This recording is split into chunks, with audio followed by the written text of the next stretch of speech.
Hello. Hello. Good morning ma'am. ഞാൻ ആലപ്പുഴ കൊമ്മാടി നിന്നാണ് വിളിക്കുന്നത്.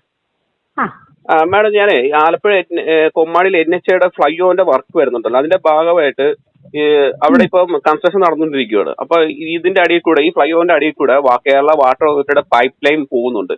അതൊരു 10-20 പ്രാവശ്യം ഇവർ ഈ മണ്ണിടും, പൊട്ടും. അത് നമ്മൾ ഓൾറെഡി റിട്ടേൺ ആയിട്ടോ അല്ലാതെയൊക്കെ കംപ്ലൈന്റ് മെയിൽ രൂപയുടെ അല്ലാതൊക്കെ ചെയ്തിട്ടുണ്ട്. ഇതുവരെ കേരള വാട്ടർ അതോറിറ്റി ഇതുവരെ നടപടി എടുക്കുക എന്താന്ന് പറഞ്ഞാൽ, ചേർത്തലിൽ ഇതുപോലെ പൈപ്പ് ലൈൻ പൊട്ടിയിട്ട് വലിയൊരു അപകടം ഉണ്ടാകാതെ പോയത് വളരെ ഭാഗ്യത്തിന്.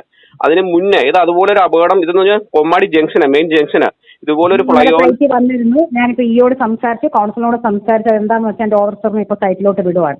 എന്നാ മേഡം, ഞാൻ ഫോട്ടോസ് ഫുള്ള് ഡീറ്റെയിൽസും പറ്റും. ഞാൻ അറിയോ, ഇത് പറഞ്ഞില്ലെങ്കിൽ ഇത് നമുക്ക് വളരെ എന്താ അടുത്തുള്ള വീട്ടുകാർക്കും ഫ്യൂച്ചറിൽ വെള്ളത്തിന്റെയും പ്രശ്നം വരും. അതാണ് ഞാൻ റിപ്പോർട്ട് ചെയ്യുന്നത് കേട്ടോ.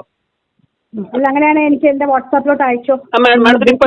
മാഡത്തിന് ഇപ്പൊ വിളിക്കുന്നതിന് മുന്നേ ഞാൻ അയച്ചിട്ടുണ്ട്, ഫോട്ടോസ് എല്ലാം അയച്ചിട്ടുണ്ട് ഞാൻ, ഡീറ്റെയിൽസ്. അല്ല മാഡം, എന്താ പറഞ്ഞാൽ ഇവര് പെട്ടെന്ന് അത് മണ്ണിട്ട് മൂടാനാണ്. ഇത് നമ്മൾ കംപ്ലൈന്റ്, ഞാനിത് ഓൾറെഡി NHA അതിന്റെ ഒക്കെ റെക്കോർഡിക്ക് ഞാൻ എടുത്തിട്ടുണ്ട്. ഇതിൽ സംസാരിക്കുന്നതിന്റെ ഒക്കെ ഞങ്ങൾക്കൊക്കെ NHAക്ക് ഒക്കെ നേരിട്ട് സംസാരിച്ചൊരു വ്യക്തിയാണ്. അപ്പൊ ഇത് എല്ലായിടത്തും എന്താ പറയുക റിപ്പോർട്ട് ചെയ്യുന്നതെന്ന് അറിയോ, നാളെ അപകടം ഉണ്ടാകുമ്പം അങ്ങോട്ടും ഇങ്ങോട്ടുമാണ് ഇപ്പം NHAയും വാട്ടർ അതോറിറ്റിയും പറയാം, അങ്ങനെ വന്നിട്ടാണ് രക്ഷപ്പെട്ട ജനങ്ങളെ വിഡ്ഢികളാക്കുന്നത്. അങ്ങനെ ഉണ്ടാകാതിരിക്കാൻ വേണ്ടി ഞാൻ ഇൻഫോം ചെയ്യുന്ന എനിക്കൊരു പ്രൂഫ് വേണമല്ലോ. അറിയിച്ചിട്ടുണ്ട് കേട്ടോ എല്ലാരെയും. ശരി, ആയിക്കോട്ടെ, ശരി.